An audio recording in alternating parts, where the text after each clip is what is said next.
echo of his call.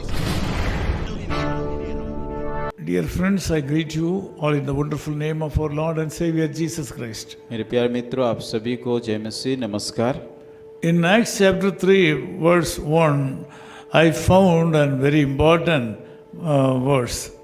प्रेरितों का काम उसके तीसरे अध्याय में मुझे एक बहुत सारे एक अच्छी बातें को मिला है। Now Peter and John were going up to the temple at the hour of prayer. पतरस और यूहन्ना तीसरे पहर में प्रार्थना के समय मंदिर में जा रहे थे। Peter and John were going up to the temple. पतरस और यूहन्ना मंदिर को जा रहे थे। Going to the temple of God is a great blessing. परमेश्वर का मंदिर को जाना एक आशीष का बात है। This will bring great blessings in our life. और ये हमारा जीवन में बड़ी आशीष को लाता है। The reason for sharing this message is some people, when they grow up spiritually, think that they need not go to the church.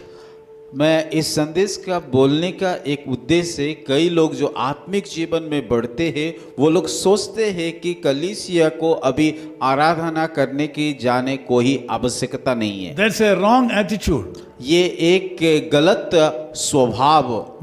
Bible says Peter and John went to the temple. Bible कहता है स्पष्ट रीति से पतरस और यूहन्ना मंदिर को प्रार्थना के लिए गए हैं। We should also compulsorily go to our church.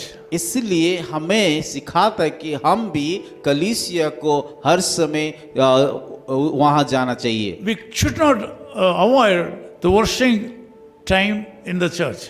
कलीसिया को जा करके आराधना करना, इस बातों को हमें बचना नहीं चाहिए। The worship time is very, very important. आराधना समय एक प्रमुख समय होता है।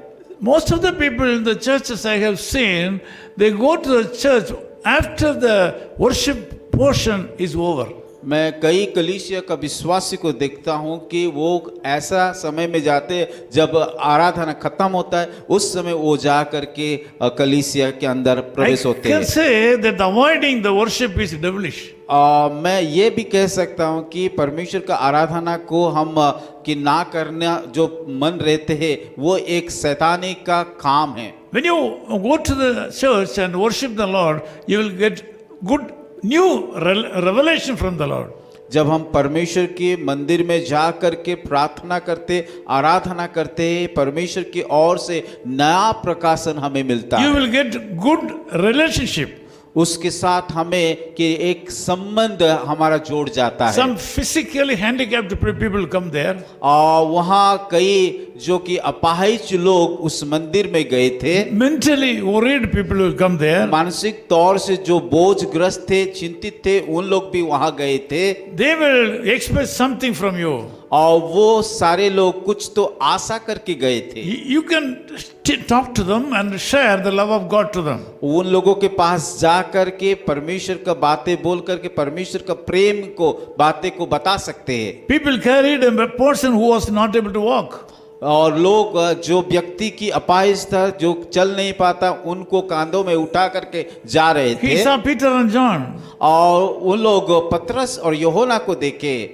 Like the same way, some people, those who are not up to the level in this world, they will look at you as a special person.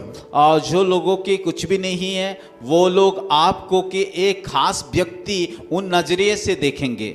Others can see the God's presence in your face. और कई दूसरे लोग भी आपको देख करके कि परमेश्वर का उपस्थिति को महसूस करेंगे। Sometimes your single word to them will elevate them higher level. और कई बार ऐसा होता है कि आपका एक ही बात लोगों को उठा सकता है, लोगों को बल दे सकता है, लोगों को चंगाई दे सकता है। There will be some people, those who may be expecting your prayer. कई ऐसा ही बहुत सारे लोग जो कि आपका अपेक्षा कर रहा है।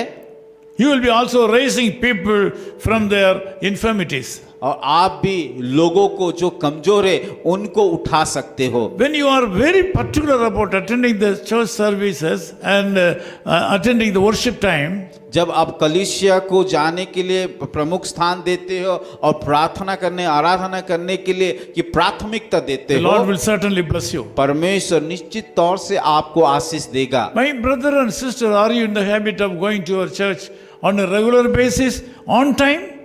मेरे प्यारे भाई और बहनों, क्या आप की कलीसिया को कि हर रविवार जाने का अभ्यास किया है? Or occasionally you are going to a church? या आप कभी कभी जाते हो? Are you going to the church late?